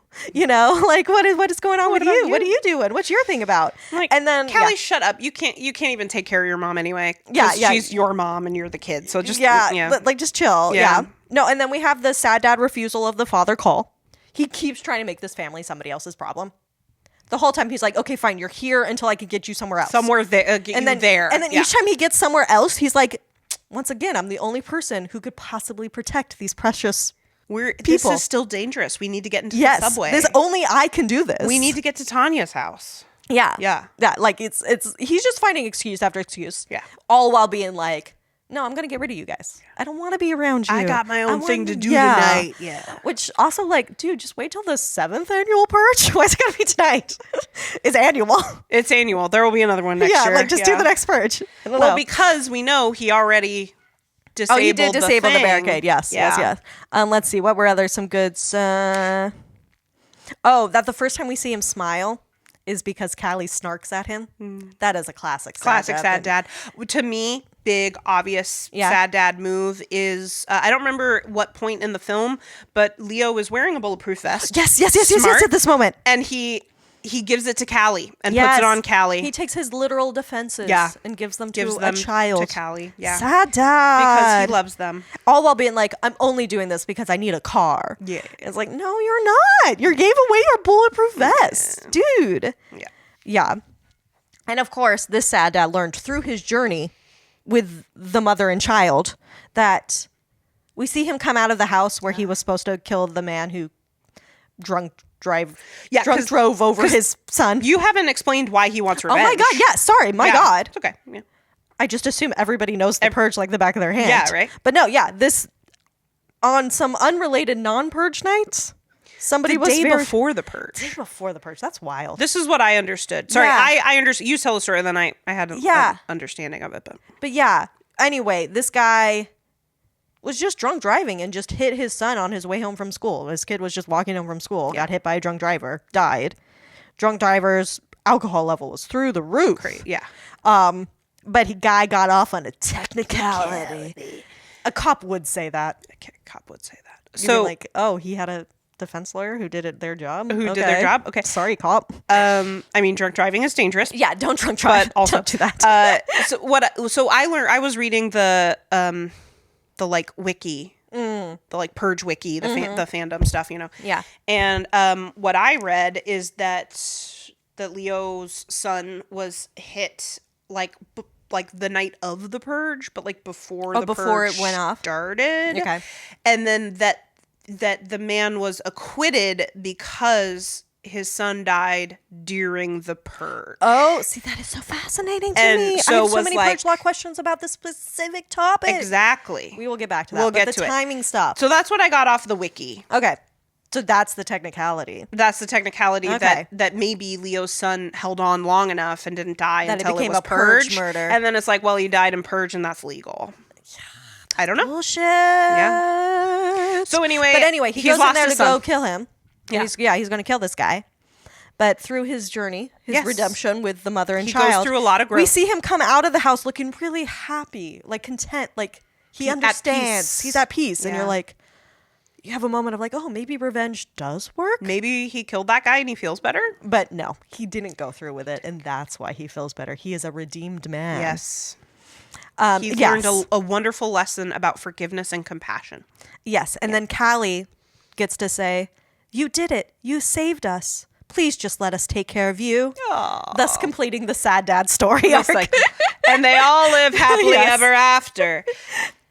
Because we find out that Leo did not kill that guy. Yeah. And then it ends up being like perfect because that guy then ends up saving His life. Yeah. Because Big Daddy comes back. Big Daddy comes. Oh, Yeah. God. Here comes Big And Daddy. then that's when we get the exposition dump of like, here's what the NFA is God. doing and why. Big Daddy versus Sad Dad. Yeah. It was a dad off. I didn't even realize. Mad Dad versus Sad Dad. Oh. Because Big Daddy's pretty mad. Yeah. And he shoots Is Leo? Mad Max a sad dad? I think Mad Max might be a sad dad. Mad Max is a sad dad. Yeah. Lost a wife, definitely. Don't know about a child. I think he did lose a child. It's been a long time since I've seen The Mad original Max, Mad but Max, yeah. Anyway. And then that ends up, being his saving grace. Yes. That he practiced forgiveness and Yes, compassion, and right? I'm sure he never would have done that if it wasn't for Callie saying things like, purging no matter what the reason is wrong. Killing doesn't help. It doesn't heal anyone. Thank God for the child. Thank you, Callie. Doing your child job. Doing your child job. Of being innocent and perfect. Yeah. And needing protection. and needing a protection. Yeah. So, and then, I don't remember exactly how it goes down. Like, Big Daddy comes back around, and does he shoot Frank? Yeah, no, Frank's he the shoots- character's name, the actor's name, Yeah. Leo. Yeah, he definitely shoots. Yeah, because he ends up shot because then they have to go They have to go to the hospital where That's it's going to be a heck of a wait. Yeah. Yep. Fucking criminal. Yep. Yeah. And then the guy comes out and Like then shoots Big Daddy. and there it is. And he does it, I think, like just at that first siren or something like that. Yes. Because Big Daddy's like other militia members are coming around. yeah, and they all stop. They all like, stop "No because the siren's Yeah. going off. Though and I do wonder, the purge is over. early Purge Law. Purge Law. Because in the show, it is established, but again, this is later in the canon. This is true. That purge does not end until the end of the last siren. And it's interesting that in this film, everybody stops when the first one the goes first off. siren. Yeah. Yeah. So I'm like, when was that established? I bet that went all the way to the Supreme Court. I bet they were like, when exactly? When does it purge start? over? When does it fucking end? Yeah. Like down to the second. Yeah. Yeah. Because it seems like it's changed. And I'm sure that, over the years of like, we think it's probably about 20 years of the purge. Like, yeah, they're going to like amend it and come up with different regulation and rules and stuff. So, yeah. Or maybe like, maybe those like militia people are like, oh, thank God. Yeah, true. Like, oh, siren. Oh, I'm off the clock. Oh, guess, yeah. My shift's over. So, bye. Yeah, sorry, I'm a mercenary. It's what I do. Yeah, you just pay me, to do a job, and the job's over. So and this is only 12 hours. Now it's time to let the zippy maids do their work. Let the zippy maids come in. Exactly. So yeah, it like, oh, what a, perfect, like so many like so many like revenge stories really have about the story that like revenge is not going to like fulfill you and make you feel better. And so we get to see that in this movie that is like really about committing violent acts on strangers as well as loved ones. Oh, Leo. What a sad dad. Oh, what a sad dad. So, to me, I want to say one other thing about Leo. Yeah. We can talk about him beyond his sad dad tendencies. His sad dadness. Why? He is our main protagonist. Yeah. And he is an LAPD sergeant. Yes. So he is the sergeant. He has no other name. I don't know what that tells me, but I feel like it tells me a lot about the state of local law enforcement. Yes. At least in the city of Los Angeles. Yes. 6 years after the beginning of the purge. Right. Because, I just kind of wonder, like, what are like police precincts like? Yeah. Are they being like kind of infiltrated and radicalized into the NFFA as well? I bet. I can only imagine, yes. Yeah. Based on, we don't live in the purge, however. Yeah.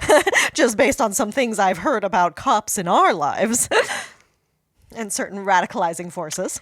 Yeah. Yeah, no, and it's interesting because I feel like they don't really do much with the fact that he's a cop. I feel like it's an excuse for him to be good as at violent what he does. as he is. Yeah, good as what he does, and to have like the guns and the body armor that he has. Yeah. It's like he doesn't have a bad reason to have these things. He has a good reason. Quote unquote good reason. Yeah, he's one of the good guys. He's one of the good guys. Yeah. So like it's cool that he has this stuff instead of weird and bad. Yeah. Yeah, but they don't really interrogate like what do cops do on purge night because they don't gotta work. We know that. Because emergency services are suspended. How many of them have like, those people who got off on technicalities that they go after? Like go find those people. Yeah, like how many? Yeah, not even that like wronged them by running over their sons, but just like I arrested that guy. Yeah, and then his fuck ass lawyer got him off. Yeah, his lawyer did some lawyering. Yeah. I got that guy for smoking weed. Now he needs to die. Yeah. Yeah, that's what I imagine the cops do on purge night. That's just my thought. Yeah, so it's interesting that we have this representative of law enforcement in a world like the purge. That is free of, specifically anarchy. Yeah. I mean, I guess that's what they're trying to say. Is like even the cops are doing the wrong thing, therefore it's obviously anarchy, which implies that the cops normally do good things, which that's a heck of an assumption. Yeah. But like I feel like maybe that's the message the film is going for. Maybe like, wow, if a cop is this way on purge night, then like something's really wrong. Yeah, the cops are just killing everybody instead of letting justice and the courts handle things, or whatever. Yeah. Doing the whole law and order thing. Yeah. So, and then it also just makes me wonder, like, we get no answers to these questions, but it just makes me wonder, like, what is Leo's job like? Yeah.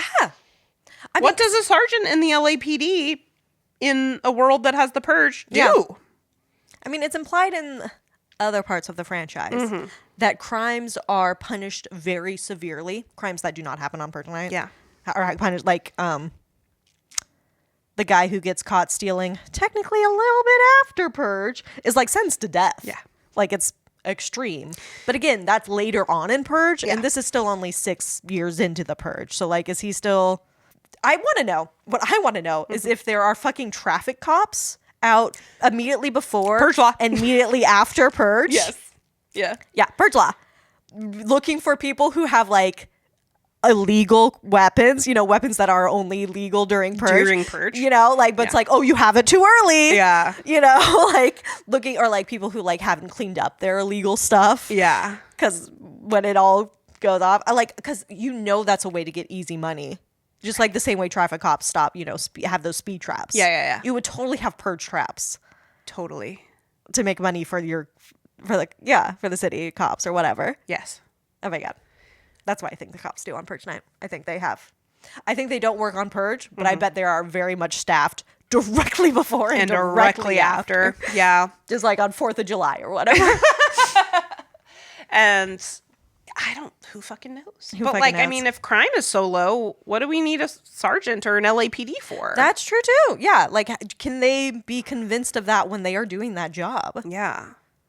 But it is also still a major metropolis. Like, there's a lot going on in Los Angeles. Yeah. Yeah. Cops must be seeing a very specific side of crime. They would be the ones to know. Even if the crime statistics overall are being like fudged, or like it's because we're not counting, or if crime is going down, they would be the ones who would see that day to day and know for sure. And it's like, and they're either in on lying about it, or they have to deal with the fact that it's people are saying something that is not their lived experience. Not true. So yeah, that is an interesting position to be in. It makes me wonder if, it makes me think because, I think one of the most striking parts of this movie to me is when they are in the financial district and they do see that banker guy chained up very high up on that building. So high up? How did they do that? How did they get him up there? Did they get ladders out on Purge night? Probably. That's so dangerous. Ladders alone are dangerous. Let alone on Purge night. Yes. Ask any dad. And then there's something like written in like blood or something that's like basically like this guy stole our pensions, you know? So white collar crime is still occurring. Yes. So I wonder if white collar crime gets prosecuted? Yeah. Or if they're counting them, if when they say crime is relatively zero, if they specifically mean violent crime, but they're not saying it. Yeah. You know what I mean? Yeah. And like, what do you consider a violent crime? It's violent, yeah. You take somebody's pensions. That's fucking violent. Pretty violent, yeah. But no, because you didn't directly hit them. Yeah. I don't know. Cause them bodily harm. Yeah. Yeah. And then the other place where we see a lot of the like, I guess the not spoken of harm. Or like the difference in what harm we're okay with and what we aren't is just in general with like how these films and this film in particular deals with like race and class. Like we already talked a little bit about the young white couple Shane and Liz. Oh my God, who are just so annoying. They're so boring. But I do think they're important as an example of middle American, just sort of average middle class family, not like super wealthy. But okay. They're just some guy. Yeah. You know? Yeah. And like where they're at with the purge. Yeah. And like they're very clearly people who have the option to sort of avoid the purge because they have somewhere they can go. Yeah. But also aren't wealthy enough to be unafraid of the purge. Like they're still afraid of the purge. They're still a little anxious. Yeah. Yeah. It's unlike when we get to the really wealthy people with the hunting and stuff where they're like shocked and amazed that their people could be killed on Purge night. Yeah, they freak like, the fuck out. Like, what? This is us? What? Us? The Purgers. The Purgers. Not the Purgees. Yeah, Liz and Shane definitely do represent, and like, is it literally just because they're white? Maybe, I don't know, but like do represent the kind of people who are supposed to survive the purge. Yeah. And like when they do die, it's like, oh, wasn't that unfortunate? But somebody had to release their beast, and like people move on, but like you don't expect them to die. Yeah. It's a little more like shocking. And I'm not sure if they're really the type of people that you expect to go out purging either, because they seem more akin to the family from the first film. Yeah. Well, like they do have a house that they're going to where they will be safe for purge night. And Liz and Shane are all up in their own interpersonal drama. They're so up in their own. Like they're going through a separation or a divorce. Whatever the fuck they're doing. And so this is my question is like, okay, so if this is the conclusion, you've come to that this, relationship has reached, an end. Yeah. Then like, why are you guys still together?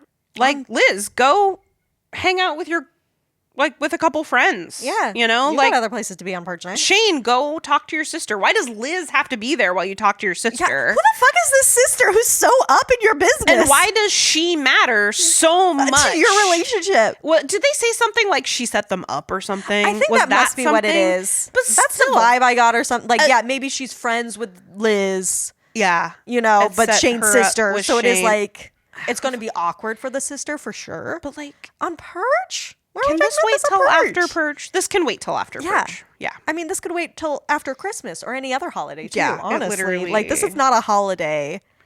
And they're very, I don't know, there is though something that I don't know if the movie is meaning to do. No, I think it is. Okay. I've changed my mind in the middle of speaking. Okay.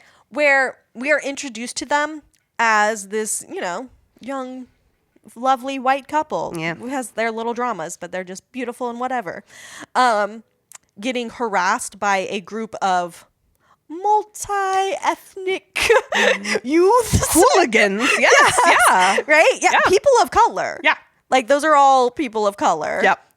And they spend the whole film being like chased by, it feels very much like those urban legends about like gang initiations or Yes. whatever. Yeah, It's yeah, like, yeah. you know, we're going to go after. Well, don't do that. It's Yeah. a gang initiation. Yeah, like this feels very much like, oh, they're being targeted by a gang initiation, you know, like, or something. Like, But then don't we find out that those But that's hoodlums the are thing. in? that's why I think the movie is being purposeful it. about it, because I think Yeah. maybe I'm giving the Purge franchise too much credit, but I don't think you are. I don't think so either. I think they're using our biases of like, oh yeah, this young white couple getting harassed by hoodlums, Menaced by, of course they would be. Yes. And then they flip it Yeah. by like, oh, you thought that's what it was? Well, those young hoodlums. Are actually, they're not out there to purge. They don't like the purge, really. They don't want to release any beasts. They're not trying to kill anybody, but they need to make money, so they're out kidnapping people. They need to survive. And they don't care what people. They just saw an easy mark in those two, I think. You know, and they're like, yeah, no, the actual villain are the white people. We're gonna mostly white, wealthy We're gonna people. sell you to rich people. Yeah. Those are your actual enemies, the rich people, not us other. That's poor your people. antagonist. Yeah, That's yeah. the one menacing Yeah, you. yeah.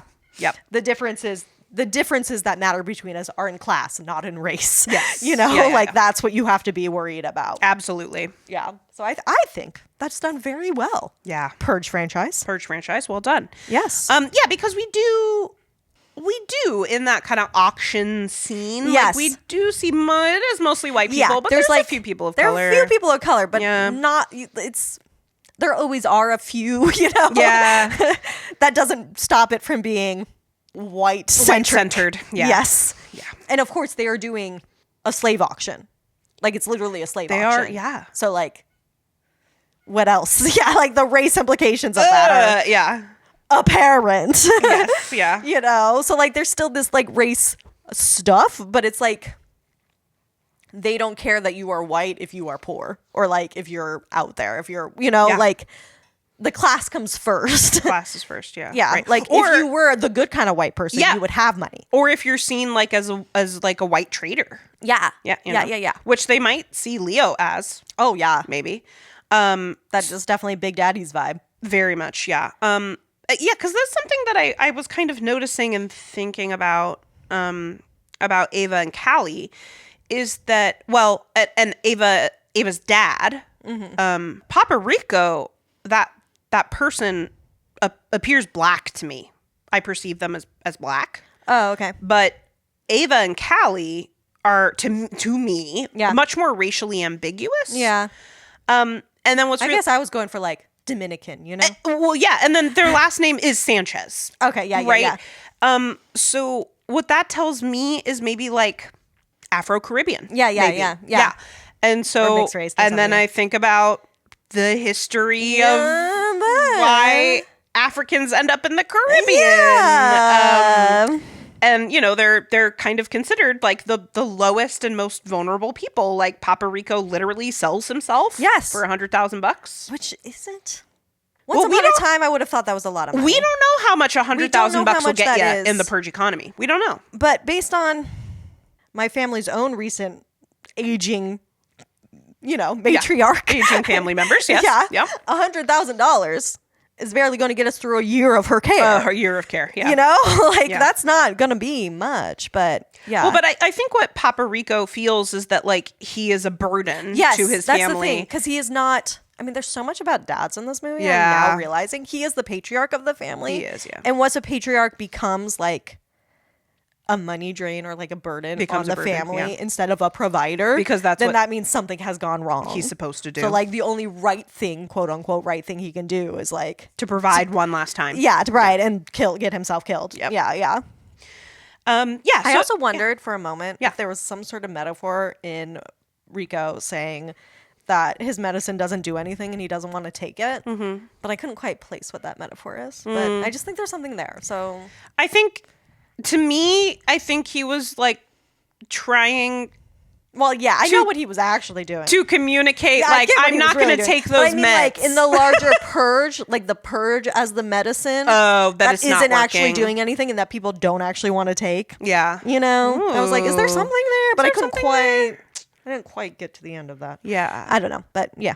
It's a waste of money. Yeah. Is what he says about his meds, right? Yeah, waste of money. Yeah. The purge might be too. Might be a waste of money. I don't know. Yeah. What else? Oh, yeah. I just wanted to say, actually, I had a couple more things about Liz and Shane. Specifically, Shane. Motherfuckers. Shane is so goddamn useless. Well, he's like one of those guys. Of course he's one of those guys who thinks that, like, oh, I know what to do in this situation, and then immediately fucks it up. So he fucks it up and gets everyone else in trouble multiple times. And she does, too, that one time because she screams because there's, like, a rat or something. And I'm like, you live in a city. You live in the city. Yeah. I get it's purged, so you're, like, tense and stuff, but, like... It's a rat. I don't know. I would jump, obviously. But, like, don't scream on purge night. But Shane is the one who steps into the trap. Oh, God, that trap that got set. I know. Shane, he does get shot in the shoulder. Yes. Because he decides to take a stand or whatever. Yeah, I think it was in the subway. He was shooting at the bad guys in the subway. Yeah. And are the bad guys in the subway also NFFA members, or are they just... They seemed kind of They more... were just... I don't know. know how this makes sense in LA, but they seem kind of rednecky. They did. Yeah. Well, they had flamethrowers, which I'm pretty sure are class 4. I would think so. Yeah. I mean, because my classic purge law question is, if you start a forest fire on purge night and it continues to burn after purge, is that okay or not? So no, I don't think you're supposed to be setting fires. No, because that would continue to burn. Because you're also not allowed to use, like, any, like, bioweapons. Yeah, and if it's true about Leo's kid, where he was hit before purge but then died on purge night, then that to me implies that you can't. Does that mean then it's not a crime that you set the fire, but it would still be a crime if people died after the purge? Died as a result of that fire, right? But could you prosecute somebody for setting a fire? But then. Purge law. I genuinely don't know. It's my classic purge law question. I need to know the answer to that question. And then what really gets me, Liz and Shane, about Liz and Shane, is that they're being hunted, right? And they hang on long enough. But Shane does get shot to death. Oh, he just fucking dies. Yeah, he gets shot to death. Like basically in middle of a sentence. Yeah. And like multiple times. Yeah. It's like you do not. And then I won't say you don't see it coming, but it is kind of like, like, oh, we're doing this. Yeah. And so what's interesting is that, he gets shot and he dies. And then it's interesting because, the whole thing with him and Liz is that, like, their relationship has ended, blah, blah, blah. And then so he's dying and Liz is like, I love you. Yeah. And I'm like, Liz, girl, you don't mean that. I know. You mean that now on purge night. Yeah, as he's dying. And then... because they have that conversation also when they think they're safe in the house, in Tanya's house. Yeah. Where they talk for a little while and it seems like maybe they're reconciling. And then she makes the joke about like, but we should still tell your sister. And then he's like, oh, you're joking. That's basically their conversation. I see. But worse. So it's like they're like, on purge night deciding to undo a decision that they've clearly been spending a lot of time. Probably been thinking about for a long time and probably shouldn't change their mind about just because one of them almost died. Yeah. Yeah. But now Liz is going to go on the rest of her life being like, I lost the love of my life. Shane. The most perfect man, the hero. Because then in the, when they're being hunted and then the Contra force comes in and rescues them.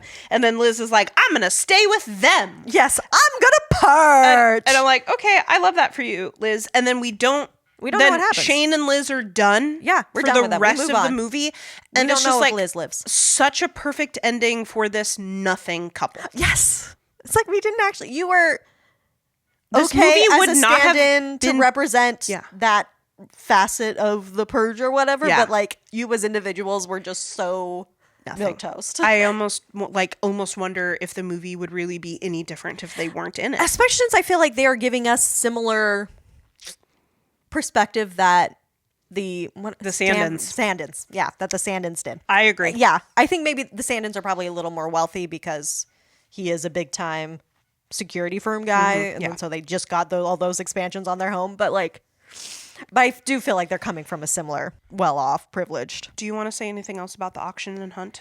Um, Other than we do get our cameo from the one person who was also in the first movie. yes, we do. Yeah, we do. Flowers for the Bloody Stranger. He gets like one line. Yeah, he does. Oh, I think when she says she wants to purge, isn't he the one who says that? Like, yeah, we'll look out for her or something. Thank you, I think Bloody that's Stranger. yeah, or something. He's involved in that, and I think he is the one also who when they first show up, is like, "Don't worry, we're not here to hurt you." We're something reassuring, which is cool. It's a different role for him to come in as the hero, instead of how we first saw him coming in as like, is he somebody scary? Yeah. Is he a victim? Yeah. Is he somebody we're worried about? In what way? Blah blah blah. This time he just gets to be like full on hero. Get it. And then does he continue to be in the series? Yes. Okay, I couldn't remember if he's in election year or not. Yes. Okay. Because of course Leo is. I do. Going back to actually Leo being a cop. Yeah.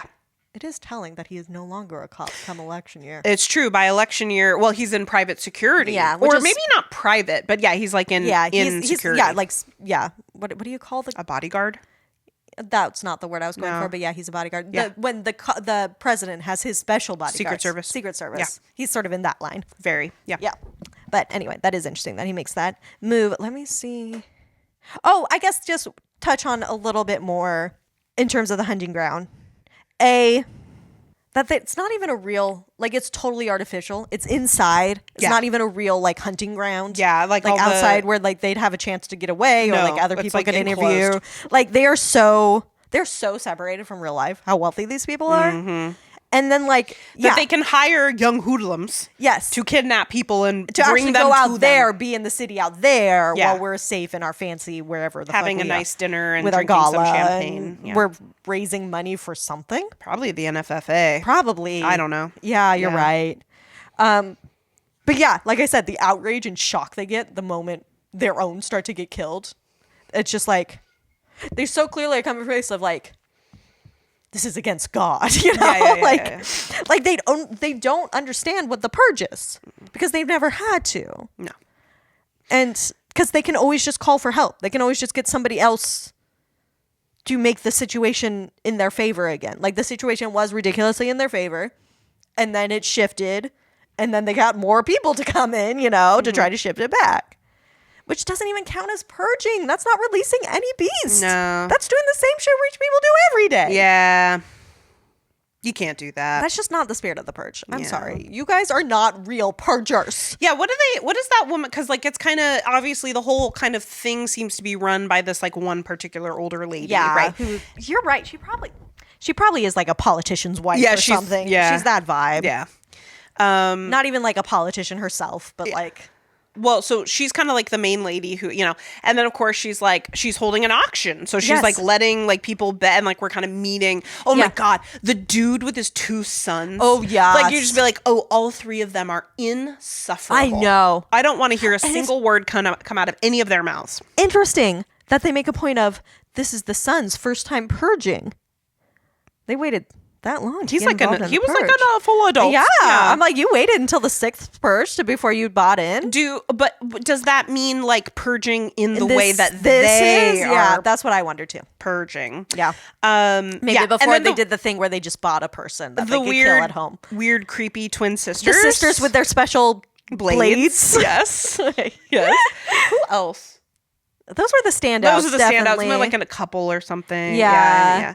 Those were the standouts. And then for sure. I feel like, because we did watch this a little bit ago, but I do kind of feel like as the, shit hits the fan and the tables turn, I feel like that lady like pushes a button. Yes. Like pushes a big button. Is like, oh boy, nope. Yeah. Yep. This is not how we purge. The purged are purging, and this is not acceptable. That's not how it's supposed to go. Good thing I have lots of money. Yeah. Because again, emergency services are suspended, but like you could pay for your own. Whatever you need. Military You're militia. definitely going to have doctors are getting hired by these people to be on 1,000%. hand. You know that the doctors are being like being kept like on what's the word? Drivers, retainer, whatever. Yeah. They have drivers ready to go. Yeah. You know they've got all that shit ready for whatever they need. Yeah. Whether they use it or not. Yeah. With that level of wealth. Oh yeah. So maybe that's what most people do. Maybe that's okay. Yeah. Because that was another the question. service industry. Because that was the other Serving question the we rich had people. was like, I guess we are maybe now getting into. Are we ready for this? I think we're just about as ready as we're ever going to be. We are now getting into not a game, but Purge Law. Purge Law.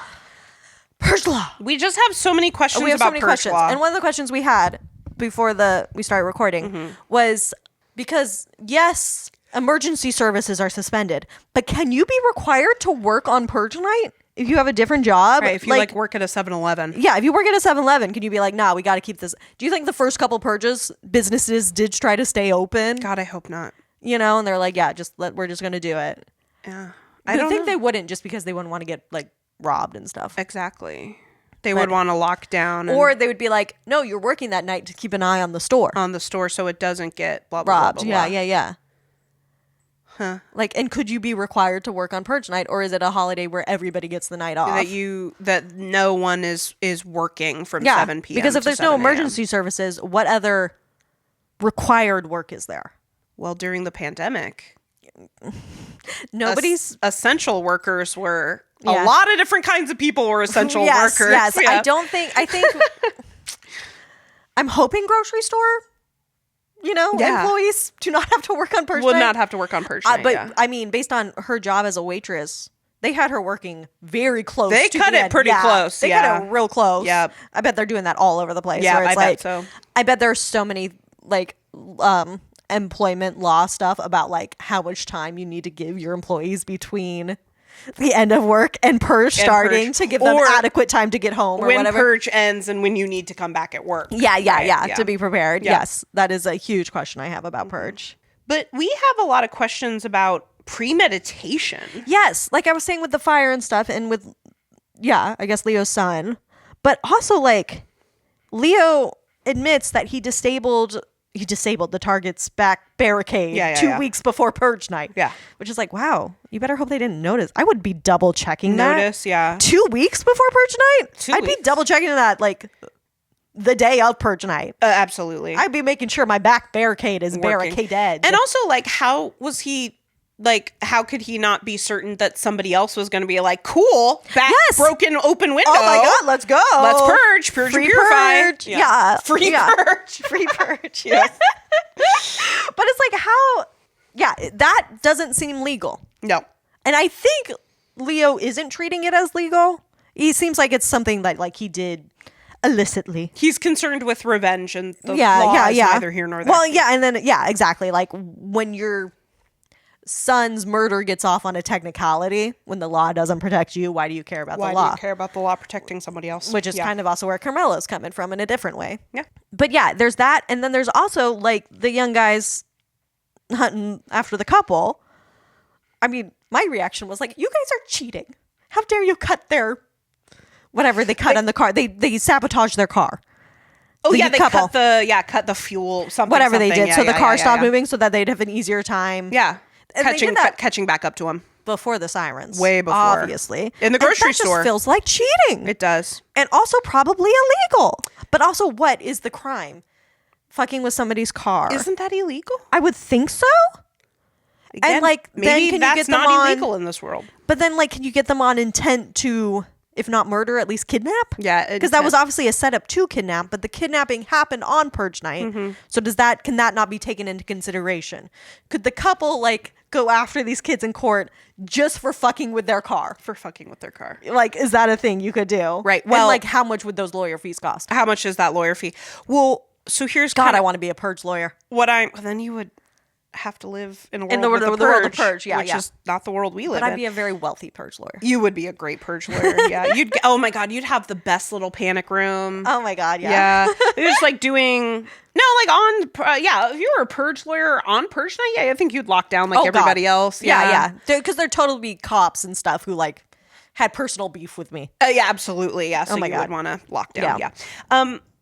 Yeah. Like, can they do that? And like, And is that one of those things where it's like the law isn't really there, but like there are specific rules about it? there's a like Because that was my first reaction, was like, that feels cheating. sort of like a gentleman's agreement. Yeah, sort of. like you wouldn't do that. Yeah, you don't do that. It's not Purge yet. But I also kind of wonder, like, those, like, you're right about Leo fucking with the back barricade. Like, that just seems pretty cut and dry. Yeah. But those hoodlums have an employer. Yes. Right? That's and so true. I almost kind of are in a wonder, different- again, is it more okay because of the people that they're like, Right. it is okay for those people to engage in that Certainly behavior. if anybody tried to go after them, those rich people would want to get lawyers for them, because otherwise I just feel like they wouldn't want their names in it. Yeah, you wouldn't want your name in it, and you also wouldn't want to like. So you wouldn't want them saying your name. And you also wouldn't want to like set precedent.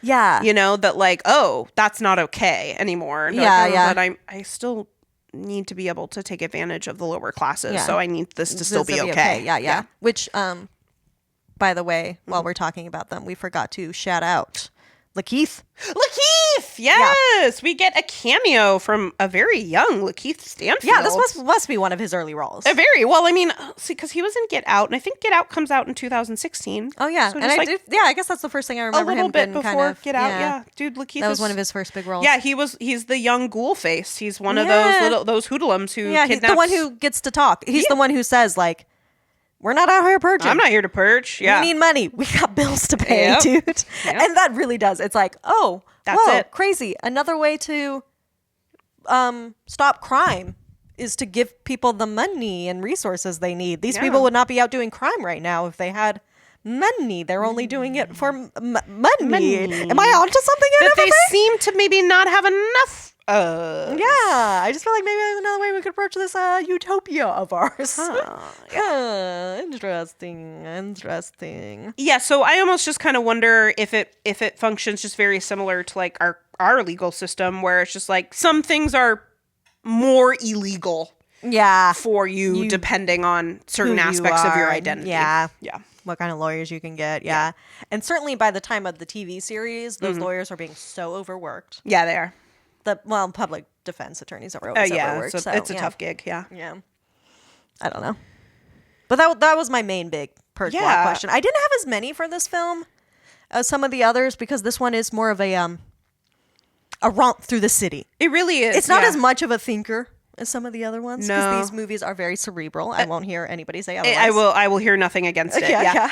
and I think this one It's less, maybe one of the least. less Purge Law questions. The Purge, the first movie, lots of Purge Law because questions. that's setting up the whole world. And election year is very lot yes of Purge Law like, questions. yes. But this one is just sort of like, what kind of crimes can you get away with when? Yeah. Where's the line? Again, what's considered a crime now? Yes. And I'm still so unclear on the weapon classification. Yeah, what are the weapon classifications? Yeah. I think basically like an explosive, Yeah. like a bomb. Anything that does mass damage. Yeah. How is a flamethrower not that? I think a flamethrower is. I think flamethrowers are But I guess if they don't get caught doing it. again. Yeah. I mean, how many people are doing technically illegal things on Purge Night because there's so much going on Purge Night that who's paying attention to any of it? Not me. You know, like maybe somebody catches you on some sort of camera. You know, eventually people are videotaping all of the Purge shit. Everything. Yeah. Once again, Purge influencers. Totally a thing. Absolutely. So this has been Deep Thought Shallow Plots. Thank you as always to Sound Guy Matt for making us sound good. Follow us on Instagram. And listen to our stuff on your favorite podcatcher or on YouTube. On They're YouTube. always going up to all of those places. Next time, we are going to be watching Frankenstein. Yeah, we've got a little bit of a double feature coming up for the spring. Yeah. So April, we're going to watch Frankenstein. And then May, we're going to do Bride of Frankenstein. The whole package. 2 sequels in 1 year. Oh, wow. Yeah, you're 2 right. sequels. Yeah, Bride of Frankenstein's technically a sequel. Yes. Victor Frankenstein. Sad Sad dad? Definitely Or a just sad bad dad. Bad dad. Tune in to find out. He doesn't know how to. He doesn't. Yeah. Until next time, get ready to bleed, rich bitches. This is our time now.